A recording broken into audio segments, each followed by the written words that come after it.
Election commission کا دائرہ اختیار کہ وہ بلے کا نشان روک سکتا ہے، یہ نہ صرف غیر قانونی ہے، غیر آئینی ہے، بلکہ بنیادی حقوق کی بھی خلاف ورزی ہے۔ میں محمد اظہر صدیق بطور candidate P T I national assembly اور 3 ووٹرز کم از کم الیکشن کمیشن کے اس دائرہ اختیار کو جو سیکشن 215 کے تحت دیا ہے، اس کو چیلنج کرنے لگے ہیں۔ آئینی درخواست تیار ہو گئی ہے۔ بنیادی حق ہے الیکشن لڑنا، بنیادی حق ہے ووٹ ڈالنا۔ جو بلہ نشان ہے پاکستان تحریک انصاف کا، وہ صرف پی ٹی آئی کی ملکیت نہیں ہے، وہ کینڈیڈیٹ کی ملکیت بھی ہے اور وہ ووٹر کی بھی ہے جو بلے کو ووٹ ڈالنا چاہتے ہیں۔ الیکشن کمیشن نے اپنے آئینی اور قانونی اختیارات سے تجاوز کیا، صرف ایک سیاسی جماعت کو نشانہ بنایا۔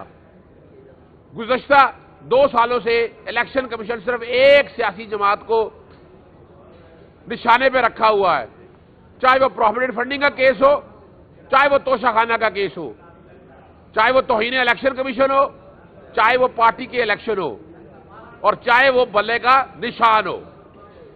الیکشن کمیشن ایک متصبانہ کردار ادا کر رہا ہے۔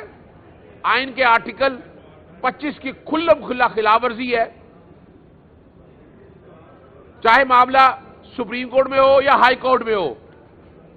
سوال یہ ہے کہ یہ سیکشن 512 جو ہے، 215 سیکشن جو ہے، جو اختیار دیتا ہے الیکشن کمیشن کو کہ وہ انتخابی نشان روکتا ہے، یہ آئین کے آرٹیکل 17(9) کی کھلم کھلا خلاف ورزی ہے۔ الیکشن کمیشن کو یہ اختیار نہیں دیا جا سکتا۔ پارلیمان نے اپنے اختیارات سے تجاوز کیا ہے کہ وہ بلے کا نشان ایک انتظامی ادارے کو دے دے کہ جو اپنی مرضی سے اپنی خواہشات پہ یہ الیکشن لے لے۔ پوری دنیا کے اندر نظام موجود ہے، اور یاد رکھیے گا سب پڑھے لکھے ممالک میں وہاں کینڈیڈیٹ ہوتے ہیں، وہاں امیدوار کا نام ہوتا ہے۔ پاکستان جیسے ملک جس میں لوگ پڑھے لکھے نہیں ہیں، آدھی سے زیادہ آبادی جو ہے یا تو کم پڑھے تعلیم یافتہ ہے یا پڑھی لکھی نہیں ہے، انہوں نے انتخابی نشان کے اوپر ووٹ ڈالنا ہوتا ہے۔ گاؤں میں چلے جائے، دور دراز علاقوں میں چلے جائے تو کئی دفعہ کینڈیڈیٹ کے نام نہیں پتا ہوتے۔ تو انتخابی نشان کا مقصد صرف یہی ہے کہ وہ اپنا بنیادی حق استعمال کر سکے۔ اس بنیاد پر بھی الیکشن کمیشن کا جو دائرہ اختیار یہ ہے، یہ غیر آئینی ہے اور بنیادی حق کی خلاف ورزی ہے۔